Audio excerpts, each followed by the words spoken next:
Kieran is not dead. I had a message one of my friends about this, and they were like, Kieran, who? And I was like, you know, Kieran, Goku's like best friend. And they're like, oh, Krillin. So I think Krillin is his name in the anime. So I'm so sorry if I've been saying his name wrong. Like, this is Zoro all over again. But I'll continue to say Kieran. Or even though that's a little bit hard for me to say with all the vowels. How can we end that arc with Kieran going inside to get the Dragon Ball for Goku and them going in and finding them dead? Oh my god, that was really, really shocking. I think ever since the Commander Red arc, Dragon Ball is just taking this really dark turn. But now I'm wondering, my theory is, and this is definitely a theory that was answered like 40 years ago, but like my theory is that now we have to go on this Dragon Ball quest again to get all the Dragon Balls, and maybe Goku will resurrect Kieran. That would be pretty cool. There is like a little bit of repetition with the way that this series is, because this whole arc, the Tien Shinhan arc, I'm so sorry if I said that wrong too. You guys are probably shouting at me with all of the correct pronunciations. This arc was pretty much a sequel to the tournament arc from earlier in the series, except now by saying 3 years of progress for not just Goku, but Kieran and even the Master. The Master himself has been training. Oh, and Yamcha as well. So it was really cool to touch base again after so long to see how far they've come. And I love tournaments. Tournaments are a great kind of plot device sometimes, and I think it's done really well in Dragon Ball. It really does showcase the immense power and battle strategy of the opponents, and I think that's like so much fun. I read One Piece mainly for like the story and the world building, and Dragon Ball does do that every now and then, but I think this is definitely more to do with like the fighting and the battles, which is something that I'm kind of really enjoying. I didn't think I would 100% love it, because battles isn't really my kind of thing, but actually seeing it in Dragon Ball and seeing how different it is each time is so much fun to read.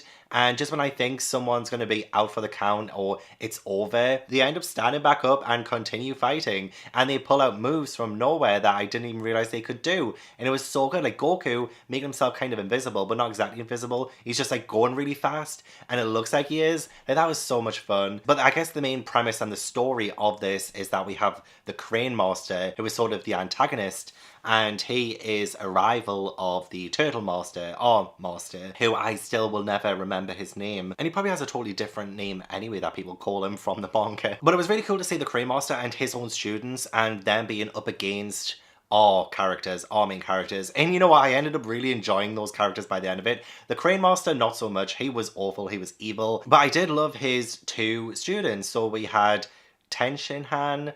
I love the fact that he had that third eye, and he looked a little bit scary to begin with. And then when he grows those arms out of his back, although I think that was more like an illusion kind of thing. Honestly, sometimes I think I'm not fast enough to keep up with the fights, honestly. But he does like grow them out of his back, which don't stay there. They go back inside. Either they go back inside, or it was just like an illusion with like how fast he's moving or something, a little bit like how Goku did that with his arms too. Tien Shinhan looked like Machamp from Pokemon. So I kind of like that. And the other one that we meet, who is the Crane Master student, is Chozu, and he has some kind of psychic abilities, does kind of get in our way a few times. But I loved that Kieran defeated Chozu, and how we ended up getting a fight between Goku and Kieran, because that was such a good fight. I love how, you know, brothers in arms they are. I love their dynamics so much. I love how they're both excited to fight one another. Like, they're really happy and proud of each other at how far they've come, but also like they're not holding back. And it was a really good and fun fight. I felt so bad for Yamcha because he doesn't really last too long in the tournament. He does seem to still get out pretty relatively early on in them. But oof, the way his leg looked after the fight he had, oh, that looked really painful. I hope he's okay, because he ends up getting taken to hospital, so I hope he's fine.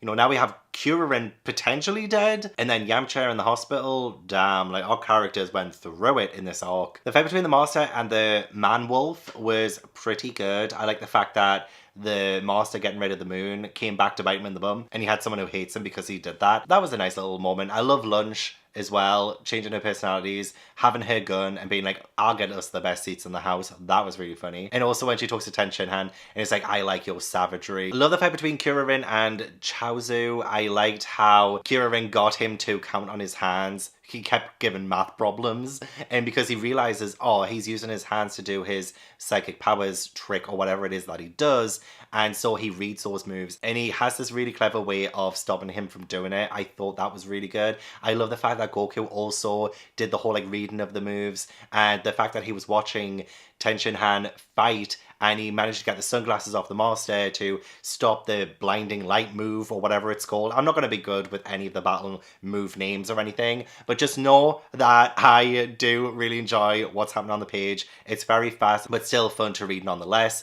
I just won't be technical because I never remember battle name moves or anything like that. I'm only just starting to get good at the character names, and even then I think I'm wrong 9 times out of 10. The master's fight with Tien Shinhan was also pretty epic, and I was kind of a bit confused at first when the master jumps into the out of bounds zone and ends the fight, which means Tien Shinhan does win. So I was a little bit confused by that to begin with, but I did like his sort of speech to Tien Shinhan and the fact that he feels like he's not really needed anymore, like the next generation are going to be fine, and the fact that those words really affected Tien Shinhan later on during his fight with Goku, that he managed to stop the Crane Master from cheating and getting Chaozu to cheat while he's fighting. That does show a lot of nobility, it shows a lot of honesty, and that's really good because he did come across as a bit of a villain to begin with, but I kind of love the fact that he took the master's words on board and he's like, oh, I don't want to be an assassin anymore. And I'm like, okay, I'm kind of interested to see where your character arc goes from here, if he's even still around. I think he's too good of a character to let up, though. I think we should have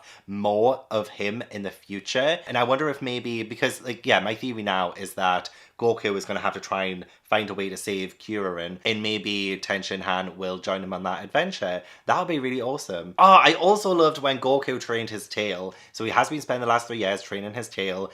Kuririn tried to use the tail move of like grabbing it so that he would take advantage of his weakness. But yeah, it doesn't really look like Goku has a lot of weaknesses. Maybe his honesty can be a weakness sometimes, but I think it's also like incredibly endearing. It's something that I really admire in Luffy, in One Piece for example, and it's something that I really love in Goku. And especially when you see how much is rubbing off on the other characters too, especially like Tien Shinhan, I feel like he might stick around, you know, he might have a lot to learn from Goku. Like, he's a really incredible fighter. When he blasts away the entire arena and destroys it, that was incredible. And I'm kind of sad that Goku lost, and it was like so close. But I guess this means there might be another tournament arc where we see Goku win finally, maybe.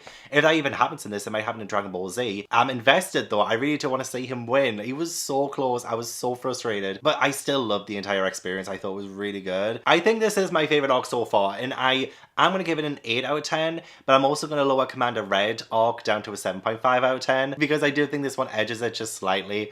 And as much as I love the more adventure element of the Commander Red arc, I was just blown away by all the fights in this arc. I love tournament settings.